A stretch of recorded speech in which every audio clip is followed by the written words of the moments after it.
Gloria a Dios. Dios es bueno. Vamos a dar un tiempecito para que los niños salgan en silencio, en orden.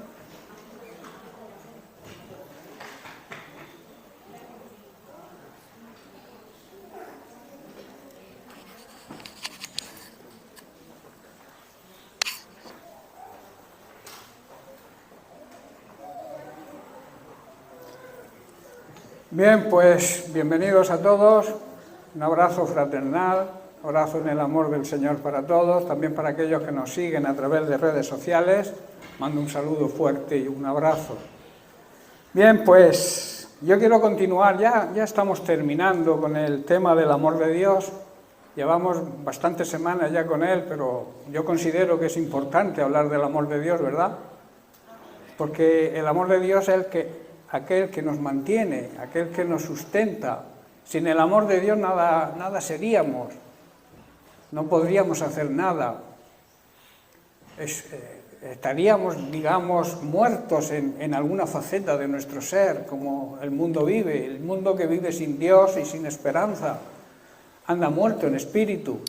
Pero nosotros, Cristo nos dio vida, nos resucitó de la muerte espiritual en la que vivíamos, en la condenación, porque todo pecador, si no se arrepiente, vive en condenación.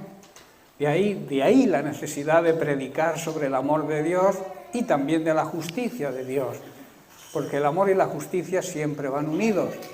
Justicia es dar el pago a cada uno lo que merece. Si merece premio, premio. Si merece castigo, también castigo. Dios es un Dios justo y es un juez justo y no prevarica, o sea, no se deja comprar por nadie, ni por tus buenas obras, ni por nada que tú le ofrezcas. A Dios no se le puede comprar ni con buenas obras ni con dinero. La verdadera manera de comprar el amor de Dios es entregar nuestra vida a Él, dedicar nuestra vida al servicio de los demás, amarle a Él como Él se merece, como Él nos manda, que hay que amarle. Y como ha dicho Mari, ya ha compartido, amar a nuestro prójimo, porque son mandamientos que tienen la misma importancia, o sea, no está uno por encima del otro. Amar a Dios en primer lugar, y el segundo mandamiento es tan importante como amar a Dios, que es amar al prójimo. El problema es que si no amamos a Dios es imposible que amemos al prójimo. Esa es la condición para poder amar a las personas que nos rodean. Es necesario amar a Dios primero, si no es imposible. Y como venimos predicando y estudiando en estas últimas semanas, el amor de Dios hay que vivirlo, hay que disfrutarlo, hay que deleitarse en él, ser feliz, dichoso, ahí en ese nido donde Dios nos quiere tener, en ese amor, que como veremos hoy es un amor incondicional. También esto nos lleva a hablar de ese amor de Dios a los demás, a transmitir el amor de Dios a otras personas que quizá vivan alejadas de su amor, o bien por voluntad propia, o quizá también en muchos casos por ignorancia, que es donde nosotros tenemos que empezar a trabajar, hacerles ver al mundo, a la gente que nos rodea, que existe un Dios real, no un Dios ficticio, no un Dios religioso, sino un Dios vivo, un Dios que actúa, un Dios que cuida de sus hijos. Y esa es la misión de la Iglesia de hoy en día, bueno, de siempre ha sido, pero hoy más que nunca, porque estamos atravesando tiempos muy difíciles, tiempos muy convulsos, tiempos donde la Iglesia está siendo perseguida.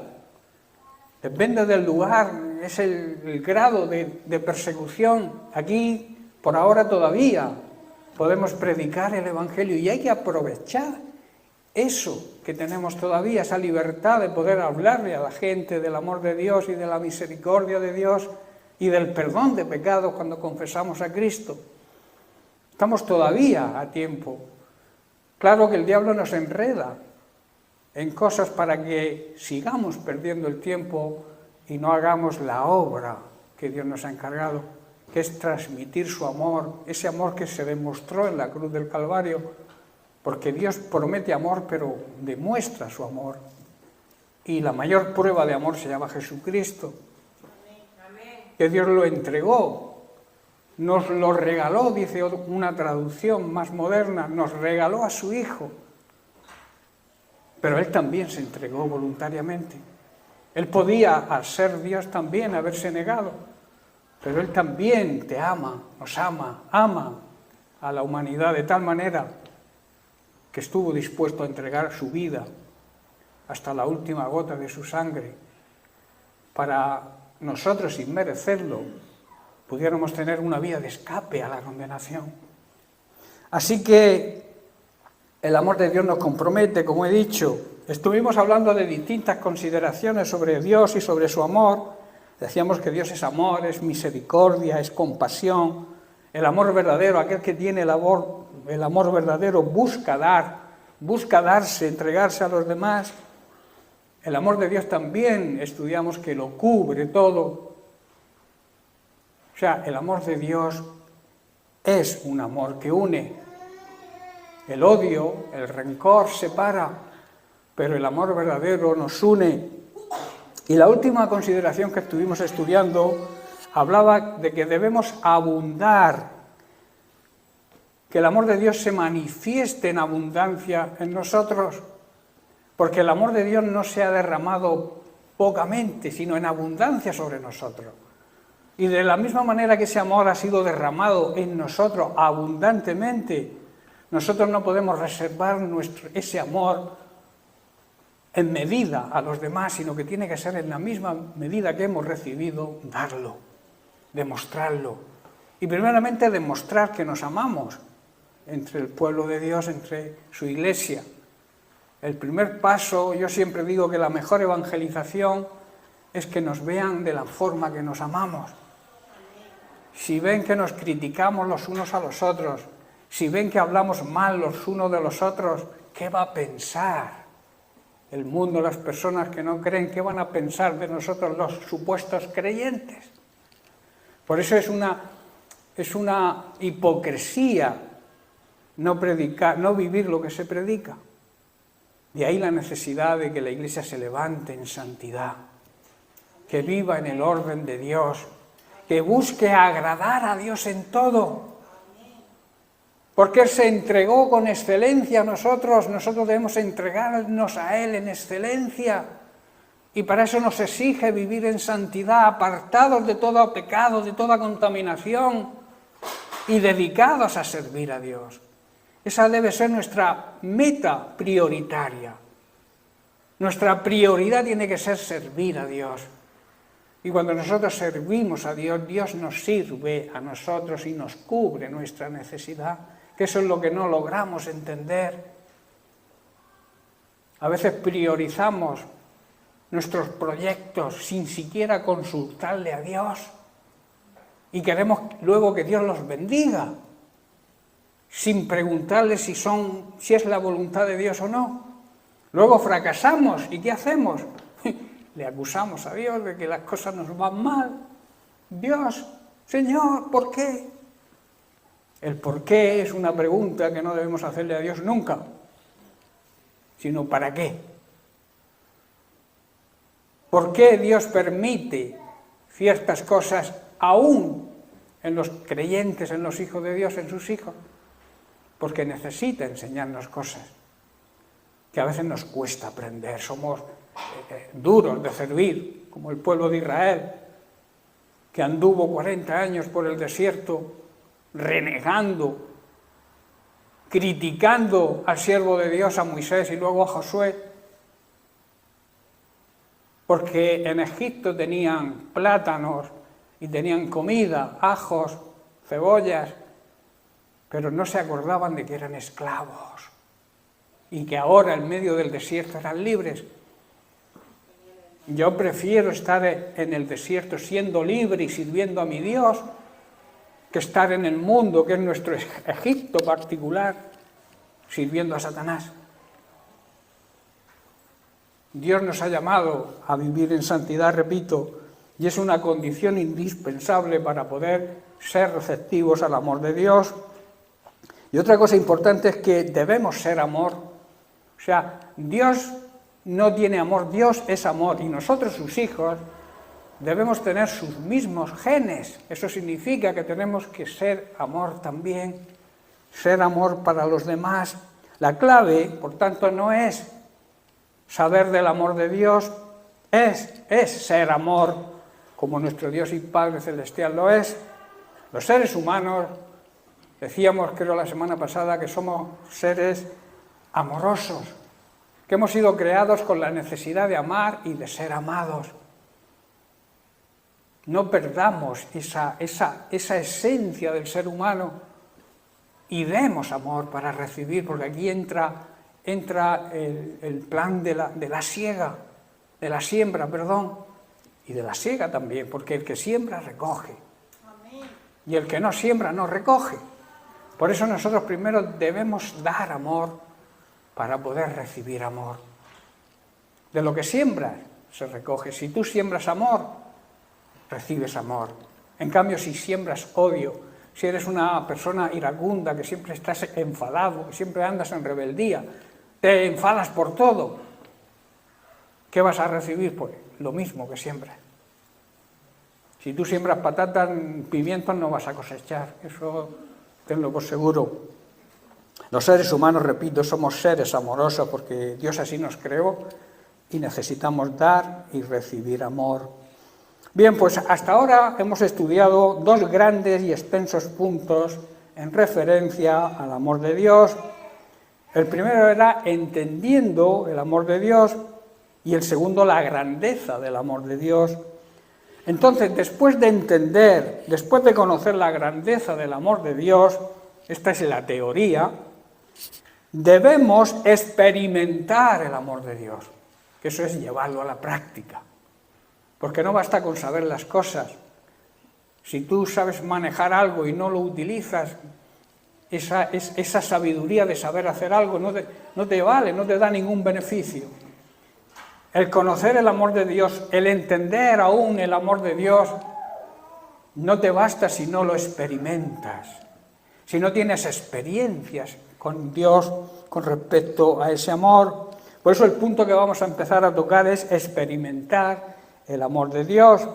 En otras palabras, poner en práctica el amor de Dios. Para experimentar el amor de Dios, debemos saber, en primer lugar, que ese amor es un amor incondicional. El amor de Dios es un amor que no pone condiciones. La única exigencia es aceptarlo, aceptar el amor de Dios, aceptar el regalo del amor de Dios, aceptar a Jesucristo, que es ese regalo, que también significa la salvación.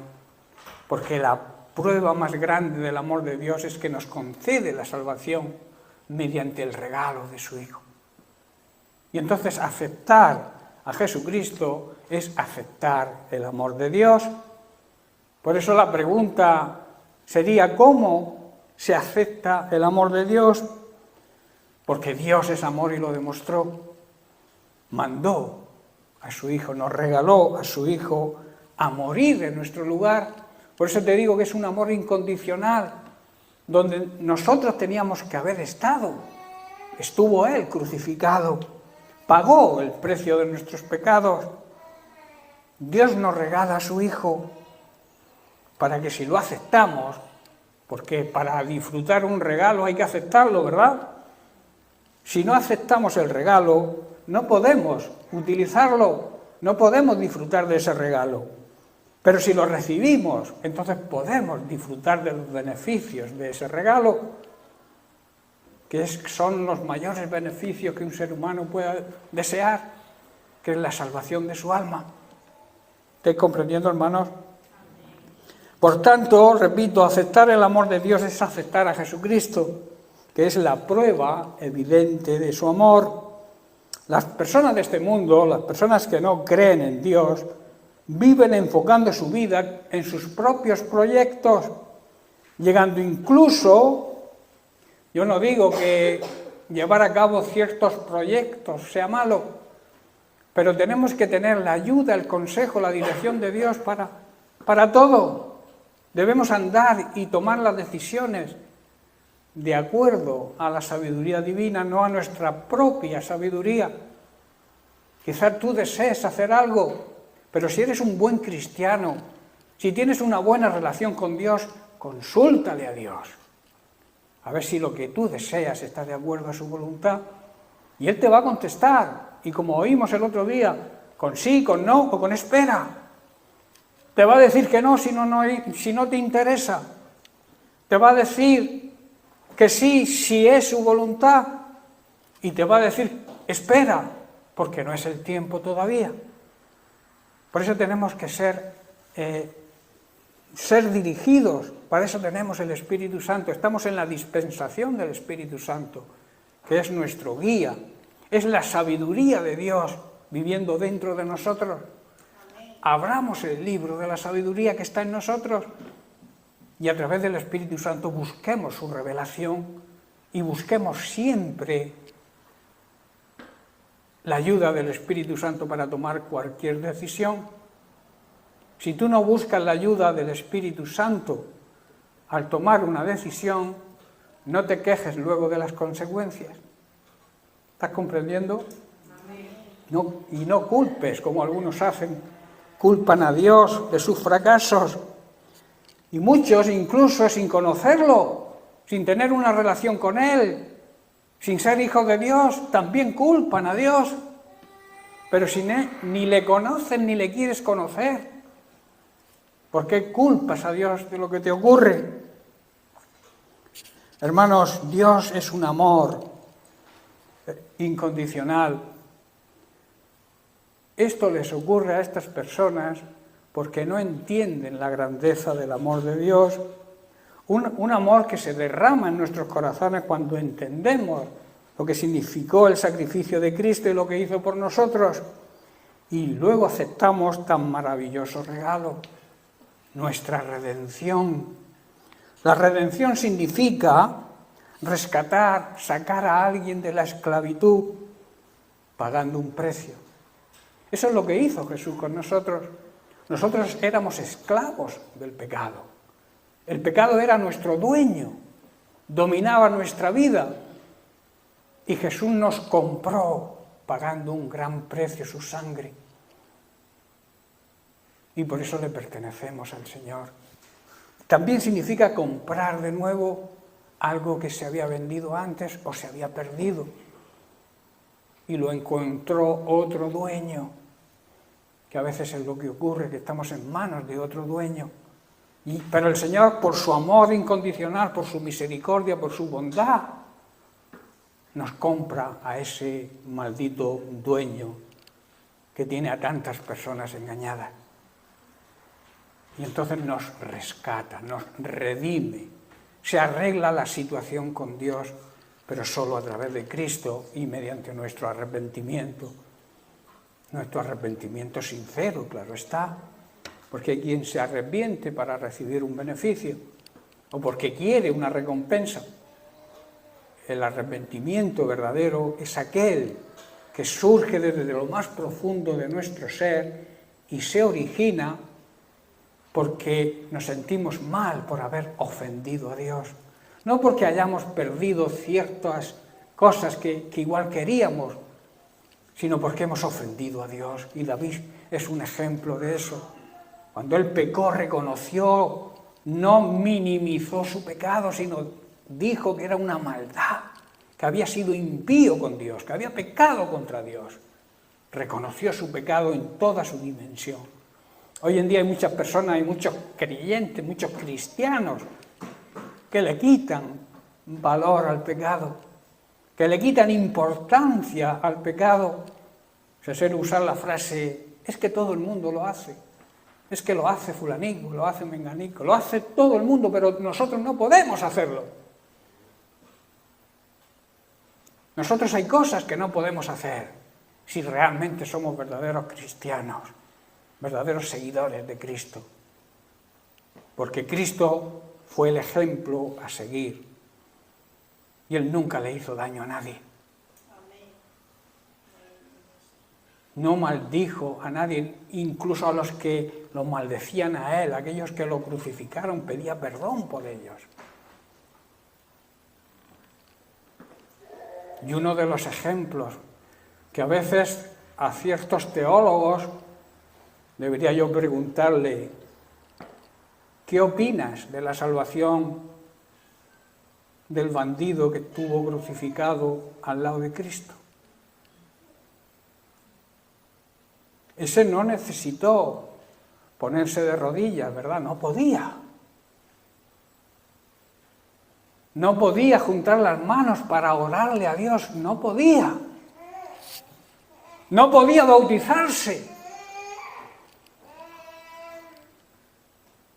No podía hacer nada por sí mismo. Solamente la fe en que Cristo era real. La salvación viene por creer en Jesucristo. Muchos teólogos te ponen por ahí 1000 cosas que hay que hacer para alcanzar la salvación. La cosa primordial y principal es reconocer a Cristo como Dios y aceptarlo. Y entró junto con él al paraíso, sin poder hacer nada más que reconocer con su boca que creía en él. No lo hagamos difícil, no es tan difícil ser creyente, pero se necesita fe, fe verdadera, fe auténtica. Amén.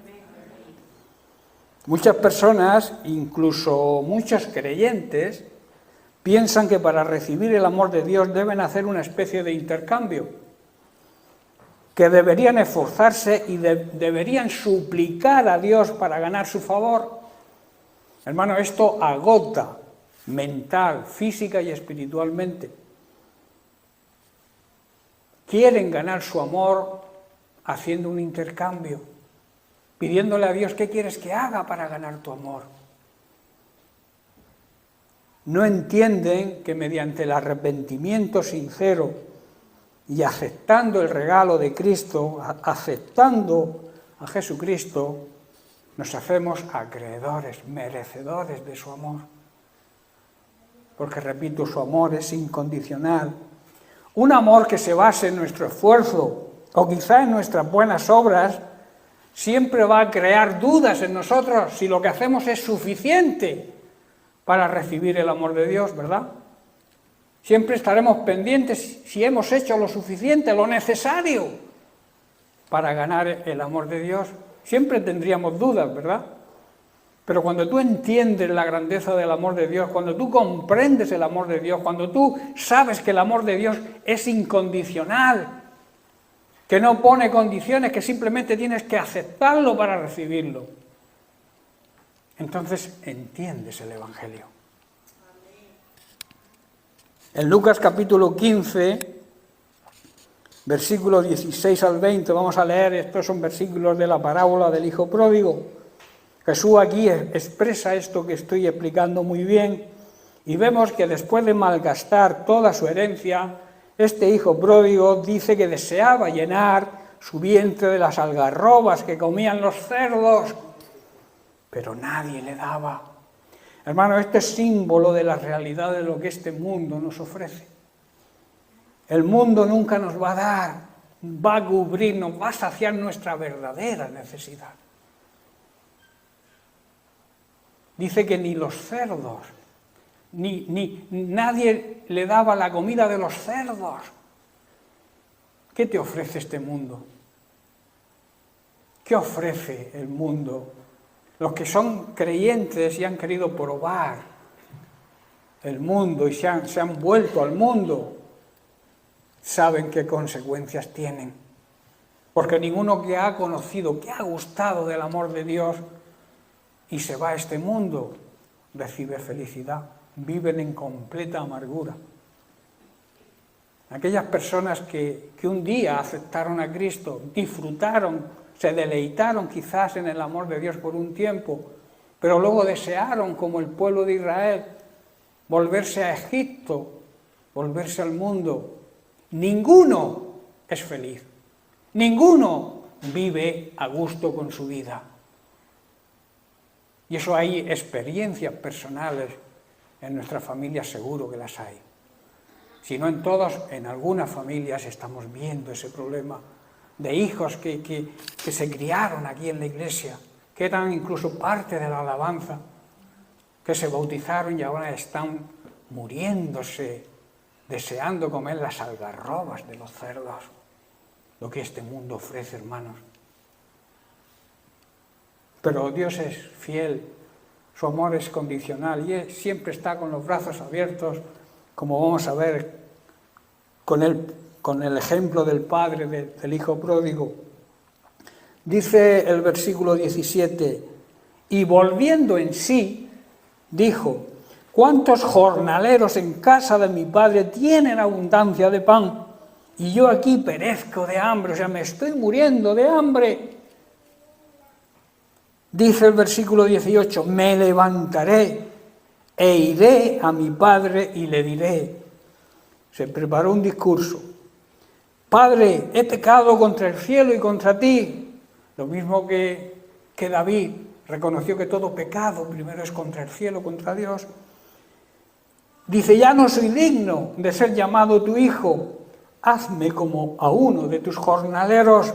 Versículo 20. Y levantándose vino a su padre, y cuando aún estaba lejos, lo vio su padre. Nuestro Padre Celestial siempre está pendiente de nosotros y de toda su creación, porque Dios ama toda la creación. Y dice que fue movido a misericordia, y corrió, y se echó sobre su cuello, y le besó.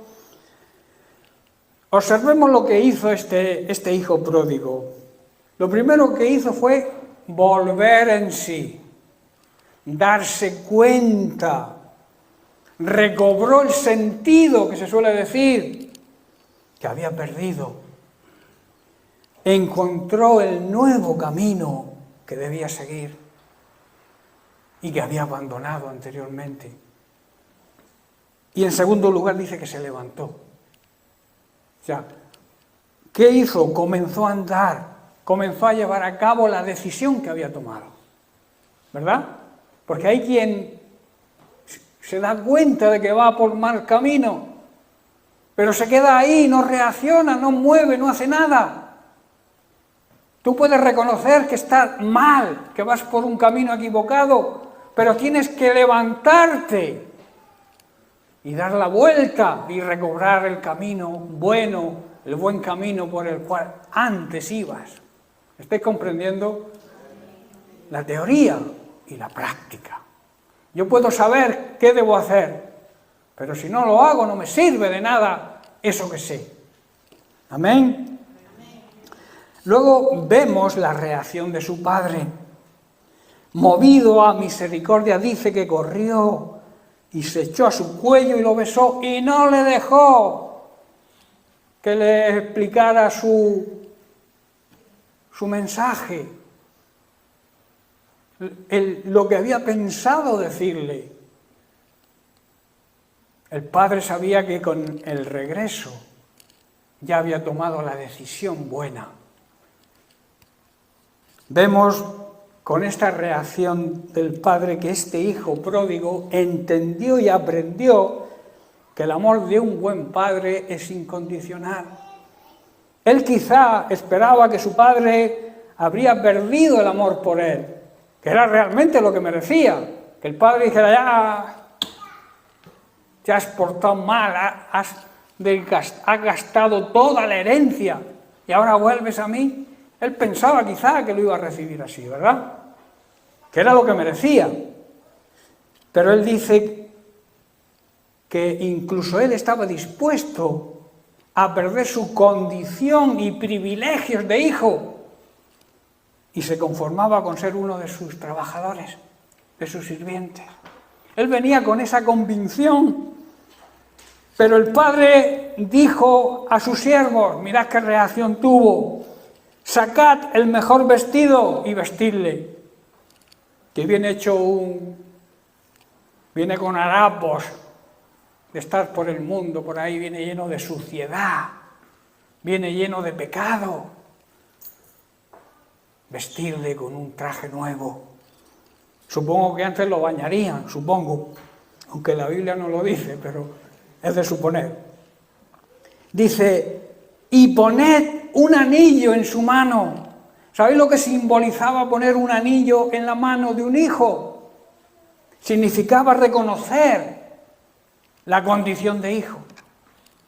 Él decía, yo quiero ya no, aunque no pueda ser ya su hijo, aunque no me llames tu hijo, acéptame como uno de sus trabajadores. Pero el padre dijo, no, ponedle el anillo de hijo, reconociendo que su padre no le quitaba ese privilegio de ser hijo. Por eso cuando volvemos arrepentidos a nuestro Padre, Cristo, a través de Cristo, Dios el Padre, nos acepta de nuevo como sus hijos. Sin miramientos, sin reproches.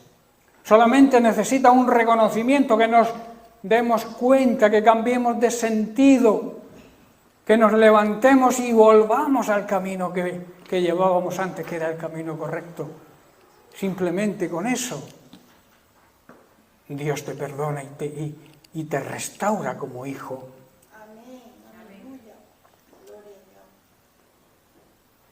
Versículo, dice, y calzado en sus pies, versículo 23, y traed el becerro gordo y matadlo. El pobre sufrió las consecuencias.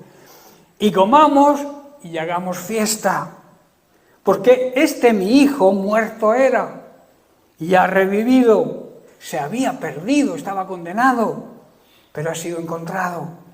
Dice, y comenzaron todos a regocijarse. Hermanos, nosotros también antes de conocer y entender el amor de Dios, estábamos muertos espiritualmente, que es como vive la humanidad que vive sin Cristo, que no acepta a Cristo. Pero cuando decidimos aceptar el regalo de Cristo, es cuando recibimos esa vida espiritual y empezamos a entender, empezamos a experimentar y valorar el verdadero amor, el amor de Dios. El hijo pródigo, después de la fiesta, no se incorporó con los sirvientes, ¿verdad? Sino que recuperó el lugar de privilegio que tenía en su condición de hijo. La clave estuvo en el arrepentimiento, que tuvo un arrepentimiento sincero que le llevó a recobrar el camino correcto, le llevó a recuperar el sentido que había perdido. Él dijo, volviendo en sí, se levantó y fue a su padre. Siempre estaremos a tiempo de levantarnos, de reconocer nuestra situación e ir a nuestro Padre Celestial pidiéndole perdón, humillándonos ante su presencia, o sea, reconociendo que sin Él no somos nada y que dependemos de Él, y Él nos va a recibir como con los brazos abiertos y nos va a seguir tratando como hijos. Cuando nosotros actuamos de la misma manera, cuando entendemos que fuera de la casa de nuestro Dios y Padre Celestial solo hay vanidad, solo hay contaminación y solo hay pecado, el cual nos conduce a la condenación eterna, cuando nos damos cuenta y hacemos lo mismo que hizo este hijo pródigo, recibimos vida, y vida abundante, y recuperamos nuestra identidad de hijos de Dios, que se pierde cuando vivimos en pecado. La Biblia es bien clara, y en palabras del apóstol Juan nos dice, en Juan capítulo 1, versículo 10 al 13, dice, en el mundo estaba, se refiere a Jesucristo, y el mundo por él fue hecho, pero el mundo no le conoció. A los suyos vino, y los suyos no le recibieron. Versículo 12, mas a todos los que le recibieron, a los que creen en su nombre, les dio potestad de ser hechos hijos de Dios, los cuales no son engendrados de sangre, ni de voluntad de carne, ni de voluntad de varón, sino de Dios. El Hijo, la segunda persona de la Trinidad, encarnada en un ser humano, en la persona de Jesucristo, vino al mundo que Él mismo había creado, porque es Dios. Dice, pero el mundo no le reconoció, no quiso saber nada de Él, no lo aceptó, no aceptó su regalo. Dice que vino a su propio pueblo y hasta ellos lo rechazaron. Pero luego hay una gran promesa que el propio Jesús dice, pero esta es la clave. A todos los que creyeron en Él y lo recibieron, y hoy a los que crean y la reciban, les dio y hoy también les da el derecho de ser hijos de Dios. Qué tremendo, ¿verdad? Son versículos que conocemos muchísimo. Quizá por conocerlo tanto y haberlo leído tantas veces, quizá no le demos la importancia que tiene y que es la base del cristianismo verdadero. La manifestación del amor de Dios.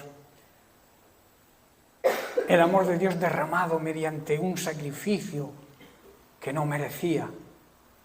Y lo hizo por amor, por ese amor incondicional hacia nosotros.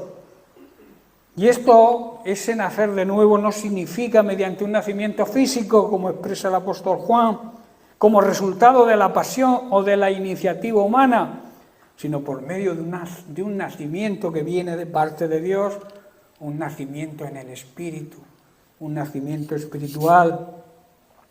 Cuando hemos experimentado esa transformación y Dios nos mira, no mira ni ve nuestros fallos, nuestras faltas ni nuestros pecados, sino mira la actitud de un arrepentimiento verdadero en nuestro corazón y actúa en consecuencia, restaurando nuestra relación con Dios. ¿Os dais cuenta que todo depende de aceptar y de tomar una decisión? De levantarnos y actuar.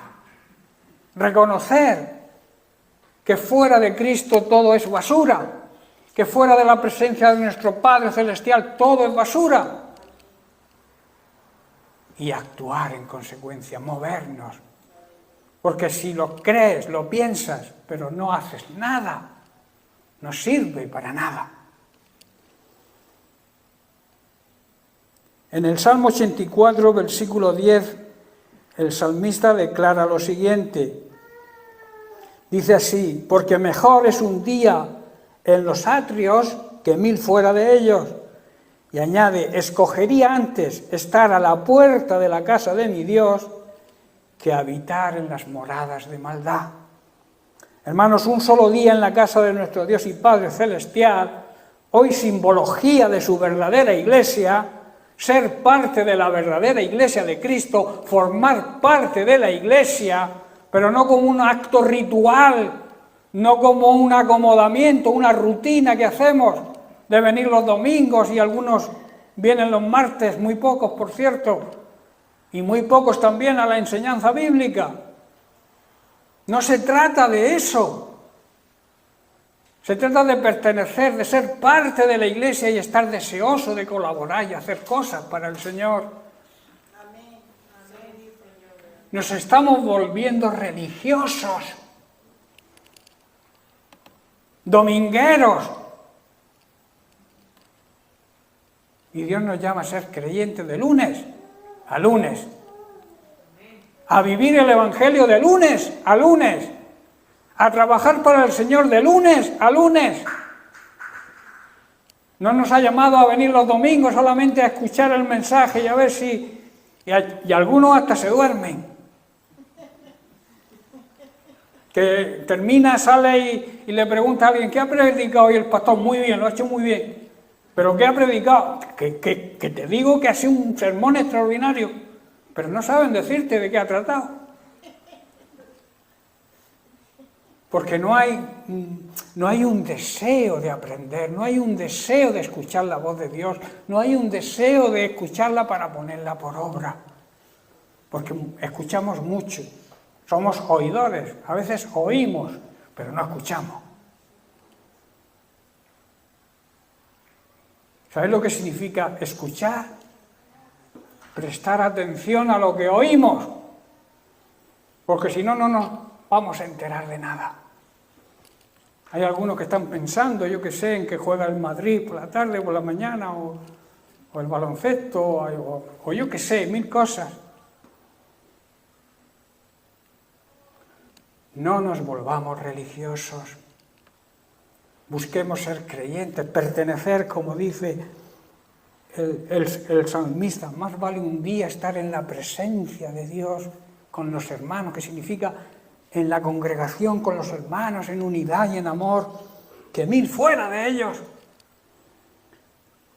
Es mejor un día en la verdadera iglesia y ser parte de ella que 1000 en cualquier otro lugar.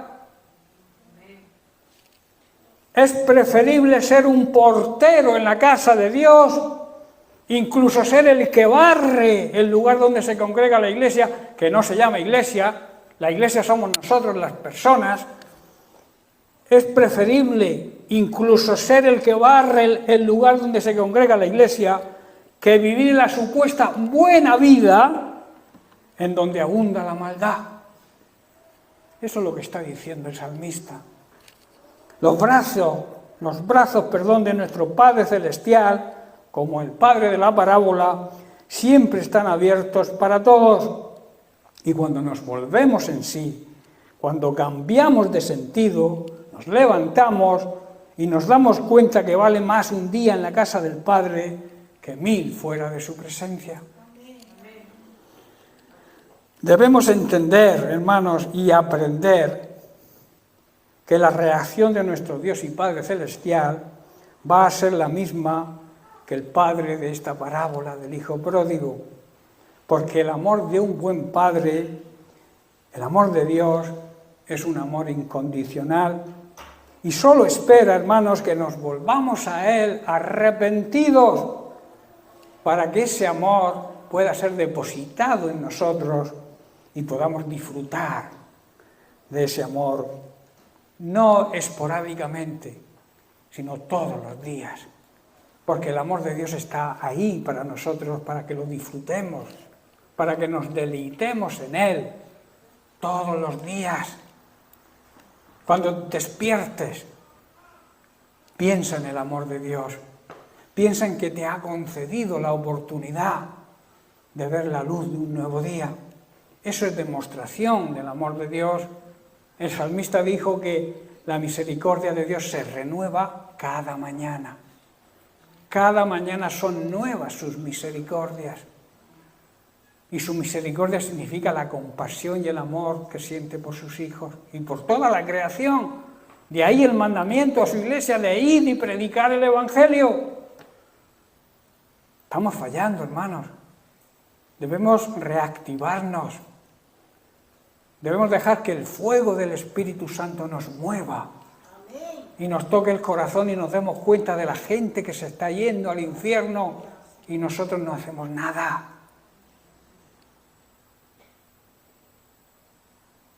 Yo estoy preocupado por la evangelización de esta iglesia. Hay personas que se han levantado con el ánimo de evangelizar y no la han acompañado. La evangelización no es de unos pocos hermanos, es de toda la congregación.